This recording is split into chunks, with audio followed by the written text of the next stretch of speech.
episode of Things That Matter. Okay, it's really awkward now because I think it's like the first time we can actually be together. Yeah, we have always been meeting on Zoom and not Yeah. face to face. Aww. Okay, yeah, so you're gonna get a lot more giggles, I think. I think they will. I think so, and like, I don't know, like, okay, we're gonna try to keep to our time, but yes, welcome back! It is our third episode, and today is gonna be a very special one. But I think first, before we go into today's episode, I think we need to kind of highlight that there will be like some triggers or like some content warnings that we want to put up front, which is we're going to talk about death.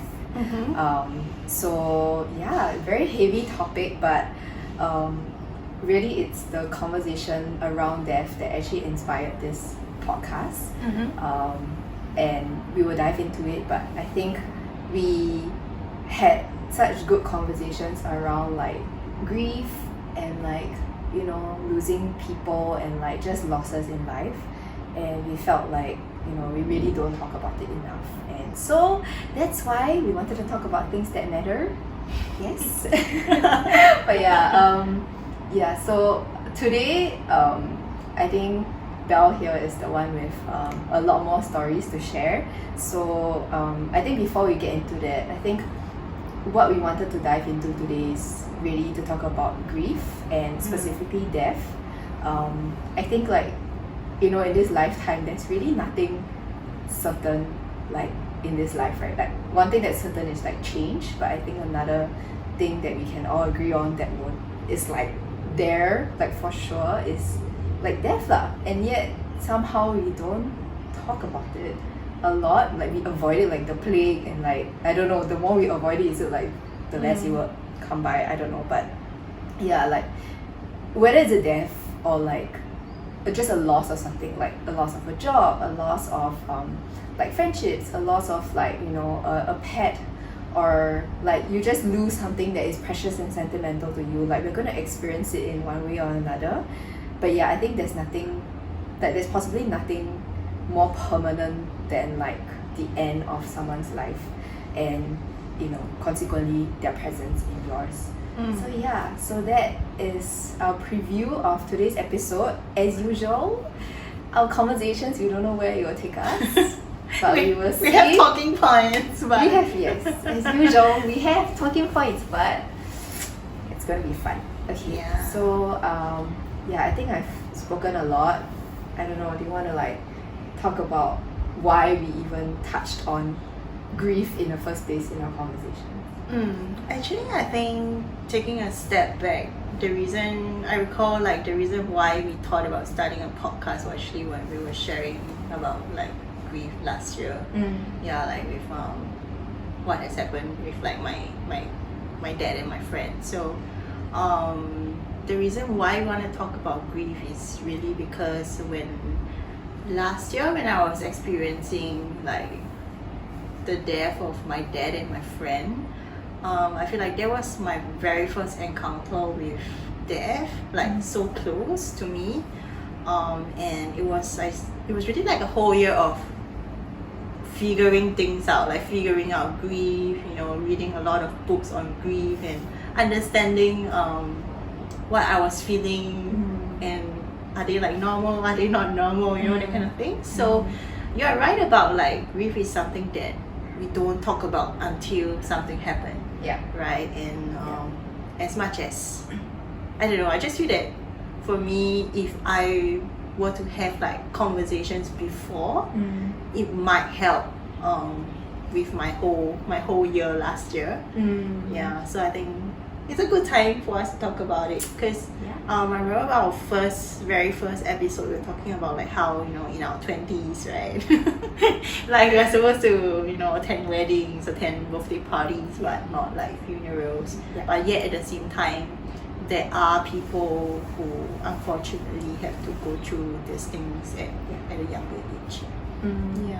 So I think we will title, like from the title you'll be like, how is this relevant, right? To like, why are we jumping from like grief to like talking about our will? But I think a bit more context behind our conversation was that one day Belle texted me and she was like, will you be my witness? I was like, huh? And she's like, yeah, but you must know that, right? You're not gonna benefit from my will. So I was like, oh, okay.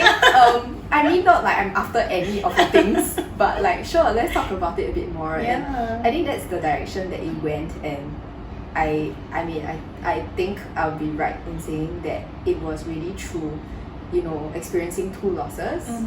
Maybe actually one first, right? That you thought about, you know, writing your will, and then obviously a second loss happened to you. So maybe as a start, before we get into like the will part, right, and like what she has thought about it, right, we'll tell you a little bit, but do you want to just, as much as you're comfortable with, like, do you want to elaborate a little more on you know, what you went through, like exactly, and actually I think like in our conversations I noticed that, you know, between the loss of Belle's dad and then her friend later on, I think like your reactions and your emotions were completely different, right? As in, I'm really, really sorry that you had to go through it so like in such a short period of time. But I think it's also remarkable, like the different perspectives that you gain from like the first instance and like the second time. Okay, you can share more about this later, because this is the first time I'm hearing What? As your observation. yeah, no, as in I did see a bit of a difference. Okay. I don't know whether I can say some of the things. Okay. Let's hear from you first. Okay, I'll hear from you on that later. Yeah, okay, I can. So for context, so last year, last April, actually it's almost a year now. So last April, my dad passed. Like, it was very sudden, in a way where, I mean, it's not sudden because he was hospitalized for a while because of some health complications, but it was sudden because I got the news when I was working from home, and like my family came back and like, hey, you know, your dad actually passed this morning. And I'm like, wait, what? I'm in the middle of a Zoom call.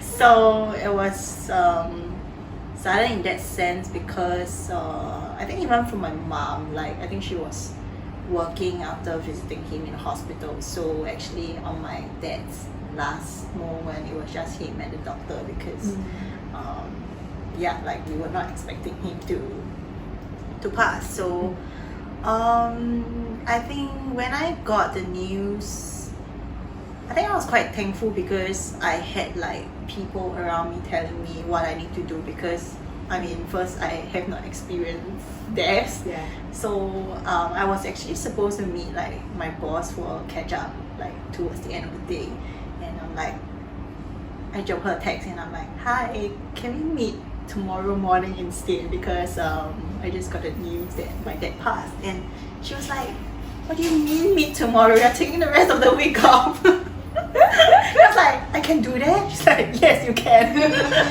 So I was quite thankful in that sense because I didn't even have to you know, like, oh, do a handover, but everything was just like taken care for me and at work, and I can really just focus on like me and my family. So that was what happened. And even that day, because it was quite a sudden thing, and I remember that day, like it was like, I think usually there will be like the wake and stuff, but it was a family decision that okay, we're just gonna cremate him that day itself. Wow. Yeah, so it was, everything just happened like, okay, we reached the place, we do this, then like my dad's like been sent off to the cremation thing. Yeah. So there wasn't really a lot of time to process, so which is why when it first happened, and I think I was like in that stage of denial, like, is that really real? What does this mean, you know, with like my dad's gone now, and all. So I think it's a lot of like processing the shock while also at the same time processing the reality of things, like how things will be changed forever from now on. Yeah, so that was in April, and I remember going through the whole next few months, really reading up a lot. I feel like I became a bookworm for a good reason for a time like this, and I was really just reading up on like different books on like how to grieve, why do you grieve, why do you experience this, why do you think of that. Yeah. And I think that helps because I got a lot of answers there. But at the same time, I think it's really the community or like the friends around me that they will not, I mean they were really like silently being there for me, because I mean no one knows what to do or what to say, right? Yeah. So but I think their presence, knowing that whenever I need them they'll be there, I think that really gave a lot of like comfort. Yeah. So that was for around 6 months. Then came in late October when I was at work again. Wow, what is this pattern? Yeah, and I got a text from this number that I didn't save. It was from one of the acquaintance, who said that, hey, have you heard the news? And at first I thought it was a scammer, right? Because there's no number, and I think his profile photo was like a rose or something. Oh my God. Like, yeah, so I was like, it was like 2:15, right after remember. lunch. Yeah. Wow. Yeah, so it was 2:15. He texted, have you heard the news? Then I just thought of just trying to be cheeky, and I just said, no, what news? Then so I think the next minute just changed everything, because he sent a screenshot which says that my friend who was touring around Europe, she actually met with an accident. Yeah, like a fatal accident. And I'm just like, the moment I was in the office, and I just like, oh my God. Then it was so silent in the office, right? And people around me just like, they look, what's going on? And I was, oh my God. And I was just like, I didn't even know what was happening to me, and they were just like, oh yeah, why are you crying? And like, I'm not crying, what are you talking about? But I was like so and the funny thing is, and the reason why I remember it was 2:15, because at 2:30 I have like a string of, I don't know, meetings from 2 all the way until 6 or something. Sorry, this is a recurring pattern. That's why I'm laughing. Yeah, I mean, I find it funny too. So I'm just like, oh my God, okay, I have 15 minutes, actually 10 minutes. So I went to a meeting room, 10 minutes, I just like cried. And I went to the toilet, I washed up, and at 2:30 sharp, I turned on my Zoom. And you know, like, because I was hosting the call, so I was like, the moment I turn on my Zoom, I'll be like, okay, this is the PR moment. Hi guys, how's everyone doing? How's the week? How's the day? So that was my functioning moment.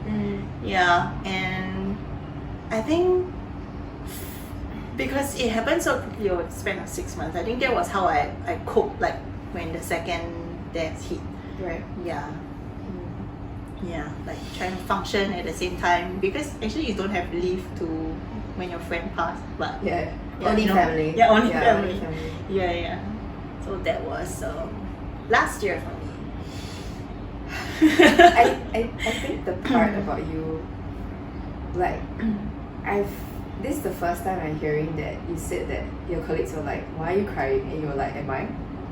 Like, you didn't even realize. Like, I think that's like very fresh information to me. But I mean, I know you said that you were still functioning, but I think there were some things that you shared with me that helped, especially with like your friends passing. You talked about like community, like in our own conversations. Like how do you feel like how different do you feel in terms of, because I mean, like from April to like October, right, you were sort of coping with grief a certain way. Was it different like from October to date, like in terms of how you dealt with grief? Yeah, so there is definitely a difference. So I think for the first 6 months after my dad passed, it felt very, as much as I have like close friends who are with me, and like even my family member who really, you know, helped my mom and in my family through all the stuff, but it felt very isolating because I mean, grief is something that you have to experience it yourself. I mean, and there's really nothing else that anyone can do to, you know, take you out of it, right? Yeah. Like, you really have to go through it yourself. So, which is why I spend more time trying to figure out, like, my emotions, my thoughts, and through reading, through listening to podcasts and all. So, that was my first 6 months. But when my friend passed, because we have like quite a big group of like mutual friends, and so it was comforting because it felt easier because like sometimes when I open up IG and they be sharing a story, like a good memory of her, and I was like, wow, like everyone is just grieving together at the same time. Okay, it's not meant to be a happy thing, but I found so much strength and comfort knowing that, like, we are all in this together. Yeah.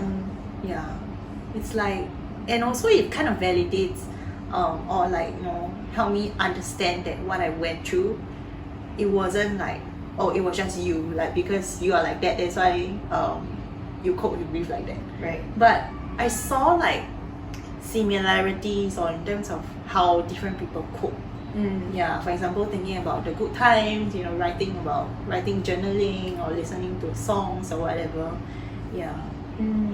So I think there was this shift in like my experience. Yeah, because I mean, it sounds like you went from feeling isolated to, like, even though like I'm going through the same, probably similar emotions the second time round, but I was doing this and looking at other people who were doing the same thing as me. So even though it was the same, it was just a different environment of sorts. Yeah. And you think that helped you a lot? Yeah, I think definitely. I think also because, like, I remember when we went to her wake, it was also very different in that sense because, like, her friends from high school, from church, from uni, her current and past colleagues, like the whole village was there. It was like, I remember hearing from one of her closest friends who helped her family to organize the week. They were like, oh, you know, on certain nights we have to order like more chairs because the whole place was just overcrowding. It was really like a party or something. Wow. Yeah, so it was different in that sense because at my friend's wedding, it really felt like a party because, I mean, she is young, and as much as all of us there, I think the few hundreds people of us who were there I mean, we were grieving, but at the same time we were celebrating her life. Like, you know, and at her wake, you know, just talking to like different people, whether it's someone we have not met for like the past 5 years, but it was just something that brings you guys together. And and I felt like talking about like our friendships, you know, like, and talking about how we were grieving, how we are coping, it really helped a lot. Like, I mean, I know you asked me earlier, like, what difference did I see, right? And I remember quite clearly this conversation that we had around, like, you were like, I don't know if I should go for the wake. Like, I really don't know if I want to be there because I think, like, I don't know, I think you're saying something about like, oh, I think I'll break down, you know, I think it's too painful, everything. But yeah, I remember, okay, it's very funny. On my part, right, after you went, and then I think we had a group meetup, I was a bit scared to ask you how it was because I felt like you didn't really like say anything, so I don't know if it was just you trying to create some kind of distance or like you know, like it was, I guess, good, and you know, it wasn't as helpful to the point that maybe you didn't have to find other people to talk about it because I think you found people to have conversations with already, and it was I guess a good experience for you. So I think that's why I said, like, I felt it was I saw it quite differently, like for you, like being on the end of like, okay, I know that you're gonna go, and like I remember that I pushed you to go also because I felt like it's better to go there and feel everything than regret like not going. But at the same time, I think you came away with like it was great. I was like, wow, serious, okay. And like honestly, I was very happy for you lah. But yeah, I think I saw that difference. I think that was my perspective, and I think what you shared, and I mean I know like some of the people who have helped out in the wake as well, and I think what I heard from our other mutual friends also, like it really sounded like one big party, and I think as a onlooker to see like the effort that was put in for that friend's wake, right? To I think was it you or like Zimin was telling me about how they made like these like big boards about like what she's done in her life, like how she's contributed, what she loves doing, like honestly, I looked at it, I was like, I'm really confused. Like, is this a funeral or is it like a birthday party? But I think it's interesting that like you literally had a point of comparison 6 months ago and 6 months, like almost 6 months later, like what was different, even though possibly the emotions and the shock and the suddenness of it was like the same, but yet it was also very different for you. Yeah, it is. Oh yes, I remember that board. So she was like a designer. So actually they print out like all her past works. It was a whole portfolio. It was a portfolio. It was so good.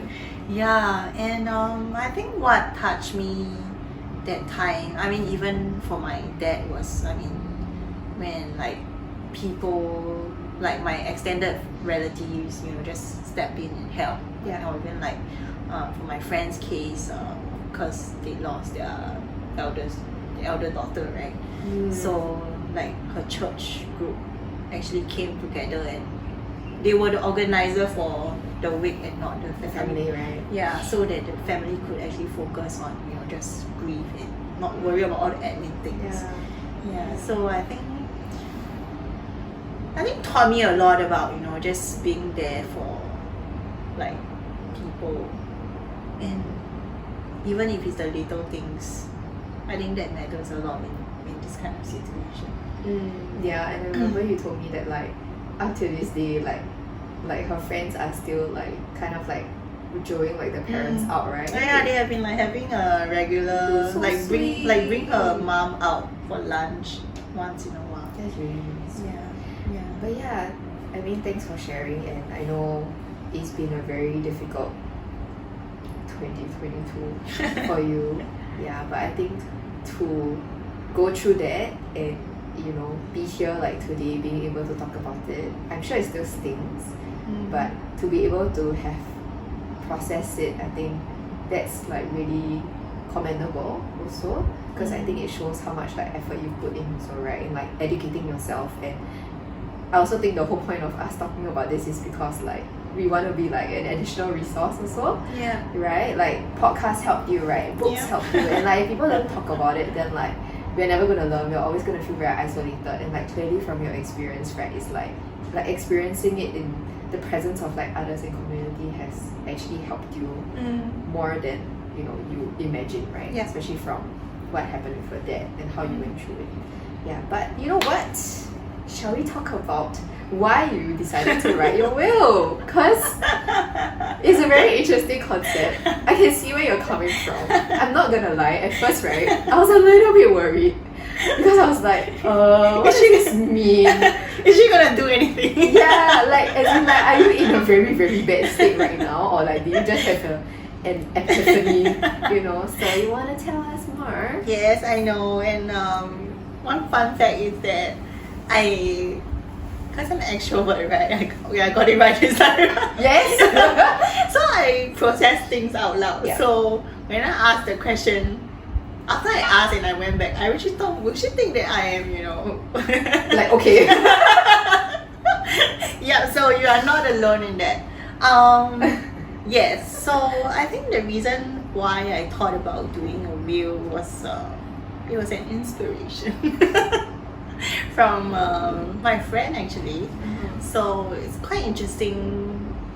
or maybe a little goosebumps also, because when I was at my friend's wake, her mom, I mean, when they were sharing about like all the eulogies and stuff, and her brother actually said that, oh, before she left, she cleaned her room. So I can't remember whether I said it earlier, but so my friend went on a Europe road trip before she started a new job. Okay. Yeah, so that was like the context. So before she left, like she cleaned up her room, she taught her mom how to use Grab food and like order your own food. And it's kind of like, I don't know how to say, but it's kind of like she knew. Right. Yeah. Right. Or like, yeah. So then later on, like her brother also found like a notebook of like all her passwords of different things. So which is why I think that also helped like the admin side of things after she passed.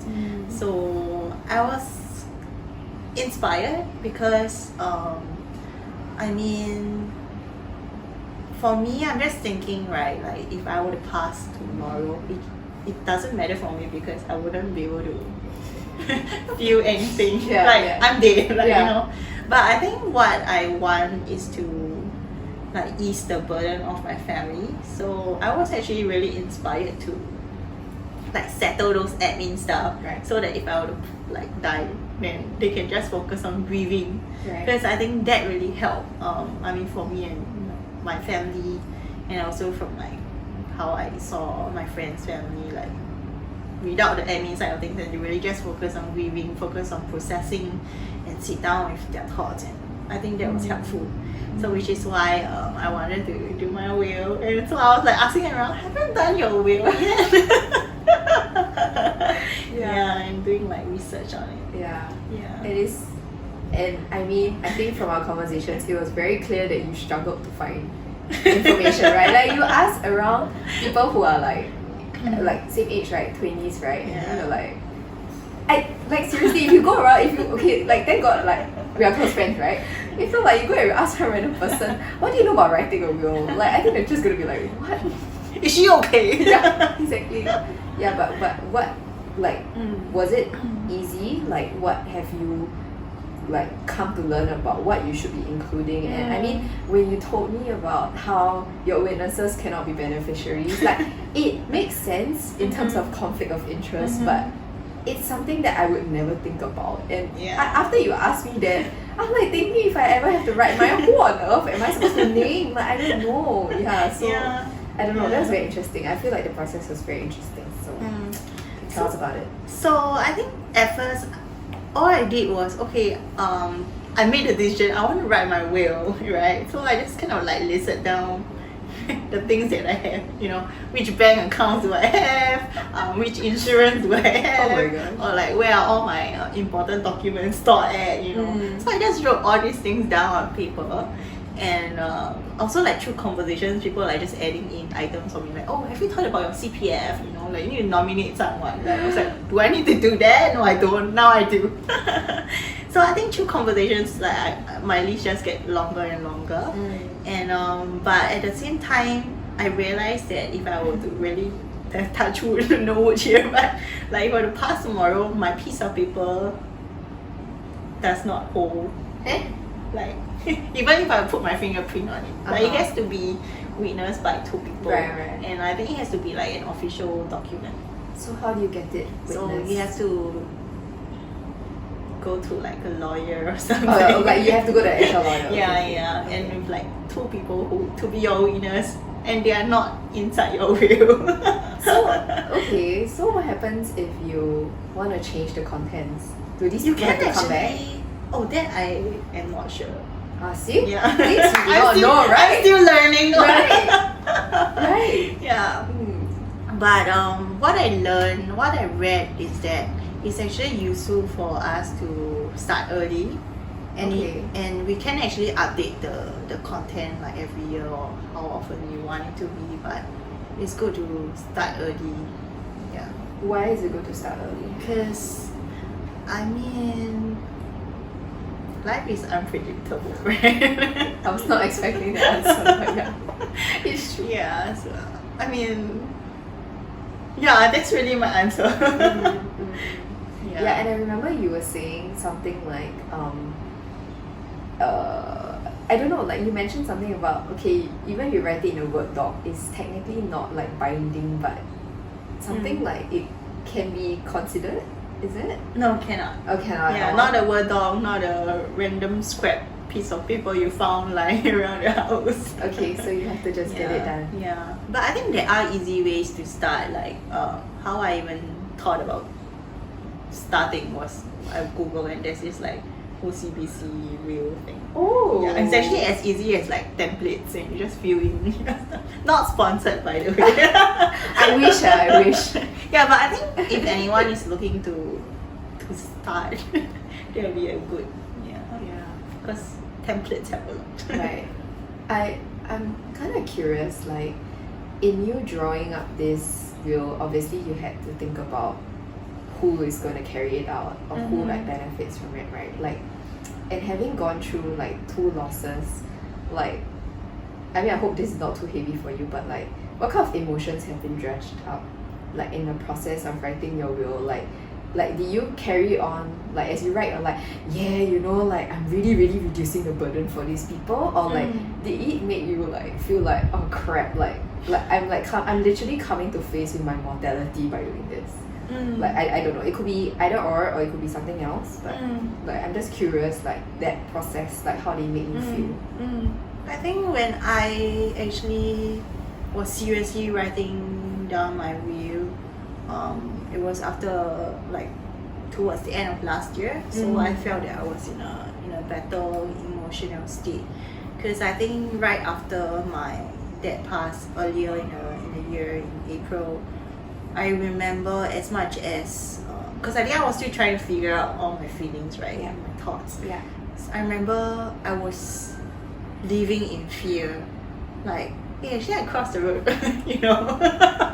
Sorry, this I think this podcast is like damn weird, but like so this is our normal conversation. As real as it gets. It's just that it's being recorded right now. Yes, continue. It's not weird to me, but the moment you say this podcast is real, I'm like, yeah, it's damn weird. Like, our listeners will be, who are these? Yeah, so I was, for the first few months, I was really living in fear, knowing that it's so easy to die. That you can, I mean, I can, you know, maybe cross the road if I'm not, even if I'm like crossing at a green light and, you know, someone, so so I think that was like the first phase of my grieving. But towards the second half of the year, I felt like a shift in perspective, because it shifted from fearful to hopeful, as much as knowing that, okay, I might, you know, something might happen, but it wasn't like, okay, maybe I should be more cautious, be more careful. But the shift was when I started to become like, okay, my time is limited. I don't know when I might die or when my time is up. I'm just gonna, you know, maximize it and make sure that like every conversation that I have, they meant something. Yeah. Even if like those petty arguments, like we don't leave it as that, you know. Yeah. And about like thinking about, you know, what do I really want to do in my life. So it was like shift in perspective from like fearful to, okay, I don't know how long I have, but I'm just gonna make full use of it.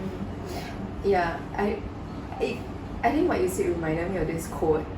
I cannot quote it, but I think the idea is that like we buy all these, like, I mean, this is a bit of a consumeristic perspective, but we buy a lot of nice things, right? We're like, oh, I buy this candle so like I can like, you know, enjoy it later. Right? I read that quote, right? I know. Yeah, or like the perfume. Or you buy the perfume, right? But you're just like saving it for like when the special occasions. Yeah, special right? occasions. Then, like, honestly, after reading that, and I think also hearing what you've been through last year, right? I really just, at this point, all my things, I'm like, that candle, I got too many candles, time to burn, no need to save. Perfume also, it's okay, like we can just earn the money and we can buy it again, like if we really like it. Like, what's the point? I mean, of course, everyone has I don't know everyone, but some of us have like a special perfume, right? And there are some perfumes that I spray on certain days. Like I go office, who cares, right? Who cares? You can smell my other one, right? It's okay. But like if I'm going out with friends or like wedding dinner, I'm gonna use this one. But and I think, I mean, sorry, it's a bit of like digression, but I've always been one to struggle with like not allowing myself to enjoy things or like be a bit more like prudent. So like, okay, it's a very very small example where like spray perfume, right? Don't need spray so many times, spray once. But then I realized that like I cannot smell anything.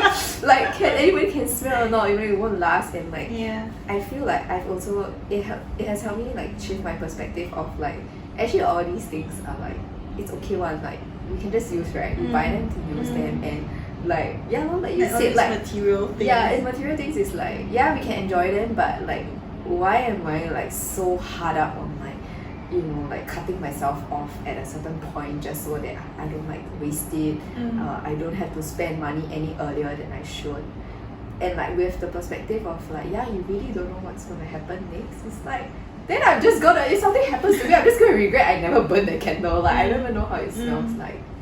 So I think what you shared like reminded me of that quote. You know which quote I'm talking about? I know, because when I saw that quote, I think it was on IG, and I'm like, yep, that's why I buy all the candles. I got way too many now. I need to start using them. But I think it's good that you shared about like where you're at right now. And I think maybe what might be helpful to know, I think as your friend, and also like for people who are grieving, who are like, I'm feeling hopeful now, but like what's next? Because I know that like I know there's a lot of people who say like grief is not linear. Like it comes back, right? It hits you, right, at certain points. Do you have that also? That's why you're like I'm like, no, I knew it. No, but I think it's true, because I don't know, if we've experienced loss in some way, like sometimes you can just be sitting down having a normal meal and like, it just hits you again that like, hey, this thing happened, and you feel those emotions again. So I think my question to you is, at this point where you're feeling hopeful, and not to be a wet blanket, right? But like, what do you think is next? Like, do you feel that there are gaps that you could fill in terms of, I don't know, knowledge, addressing other things that you've like experienced? Because you can be hopeful, but it doesn't mean that like everything's fine and dandy as well. Wait, so what? Sorry. My question is like what do you think like will be helpful next? Like what would you need next, or what do you intend to do as you journey along, having learned all these things, right? But, like what's next for you? What's next for me? I think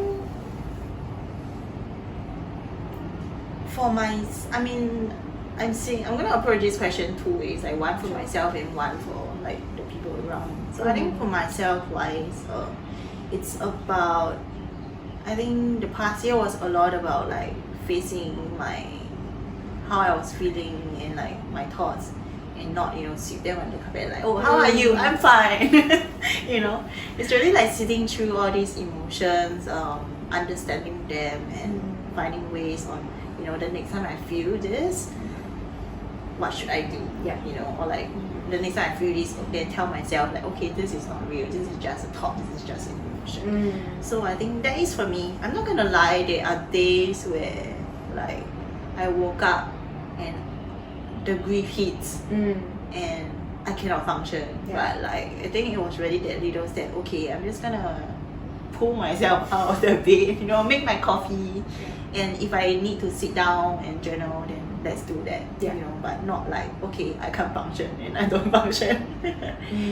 So so I think that has been for me over the past few months, and I think what will carry forward. Yes, grief is not linear. But I think it will hit, for example, when like there are occasions or you look at something and you thought about like my dad or my friend.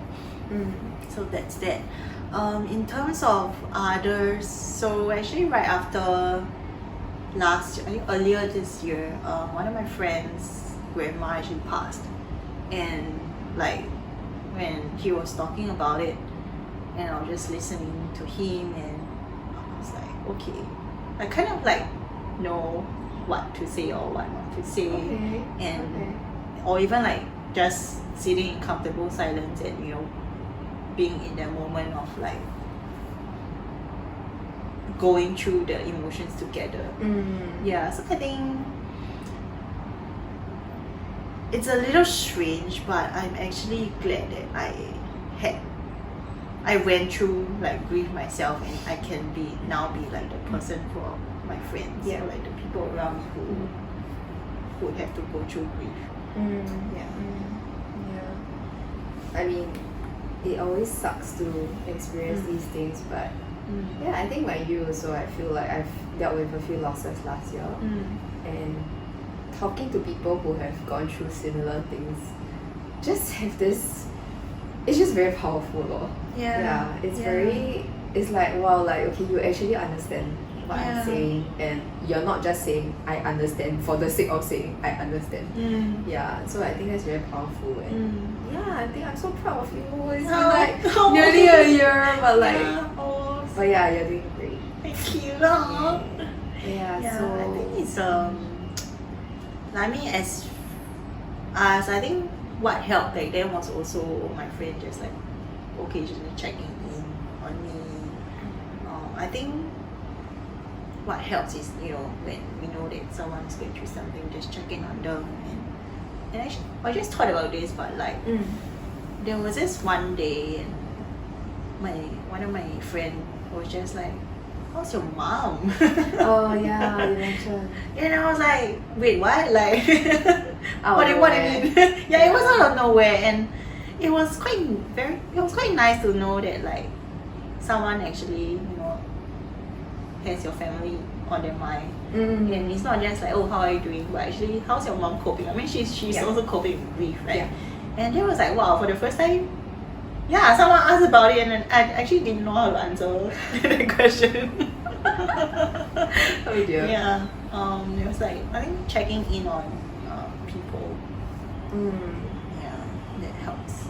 Who knows what a simple "how are you" can lead to. I just had a deja vu. Did we have this conversation before? Yes, you relate this story to me, but I think as you were talking, like I don't know, I can't help circle back to our conversation on like friendships, right? Like the last time, and like I don't know if you said it at some point, but I feel like personally I enjoy like having adult friendships so much, like at a point where like people are like mature and be like really like, for us, that for that person to text you, how are you, right? It takes a lot. Like it takes like I'm like taking time out of my busy schedule, or like if I will never reach out in a long time, I really had to scroll and find your name, that sort of thing. So I feel like I appreciate it, and I'm sure like that was helpful for you.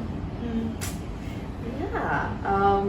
Any like sort of, okay, I don't want to say takeaways, but is there like something that you want to pass on to other people in terms of, this thing really helped me, or hey, this is something you could say to someone who is grieving, like having gone through quite a bit of that last year? I mean, you said check in with your friends, but like people always say, I don't know what to say.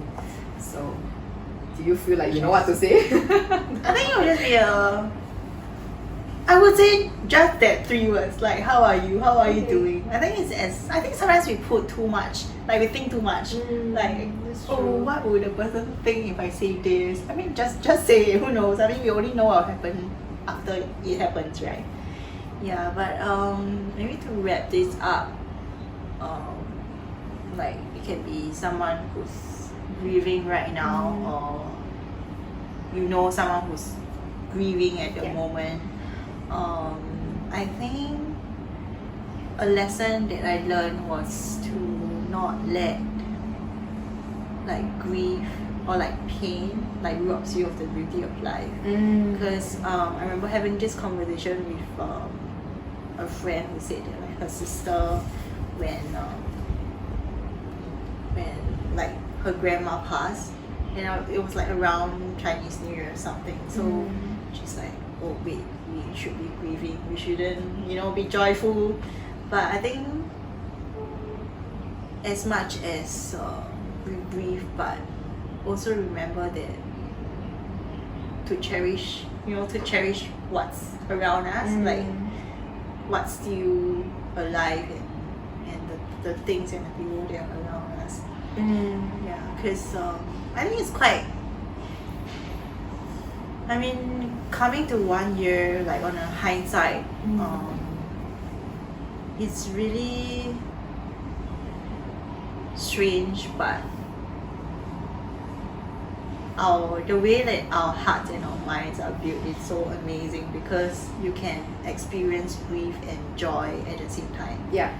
It's like you are grieving, but knowing that you are so loved by the people around you, and when they show love for you and check in on you, and you be like, hey, actually I'm thankful for that. It's kind of like you can both pain and pain and what's the word? Like, joy? I don't know, joy. Yeah. Happiness. Yeah. Yeah. And I think it's a huge misconception also that you can't have both or experience both at the same time. And I think like maybe some people might feel like, oh, if I'm like happy when the person, I mean, I can still be living my life and be happy even the person is gone. Like, am I disrespecting? Or am I like ignoring the fact that they're gone? And like, I don't really think so. Yeah, because at the end of the day, like we said, right, we have limited time here, so yes, we remember people and yes, we grieve, but I guess time doesn't stop. I mean, of course, hopefully you don't dive yourself into unhealthy like stuff. But I think like like kind of recounting memories with people and like creating new ones with these people that you've like kind of forged new bonds with also. Like, I think that's actually a good way to grieve and also like enjoy the moment. 100%. Yeah, I think that was not very heavy, I guess. I hope. But yeah, thank you for sharing your story. It's a bit different this time round. Yeah, since they were unfortunately your experiences, but I think I learned a lot from our conversations also. Like, I feel like it has set me up for like, I guess, the inevitable. Like, we're gonna face it one day. So yay! I guess that's all we have today. Thanks for tuning in. We will see you next time. Yes. Please stay tuned. We got more. We can talk about this all day. And I think, what was our usual thing? Drop us a message if you want to talk about anything, or if you are, I mean, since you're on the topic of grief, if you are grieving right now and you just want to talk to someone, anyone, you can drop us a DM, or how you've coped with grief also.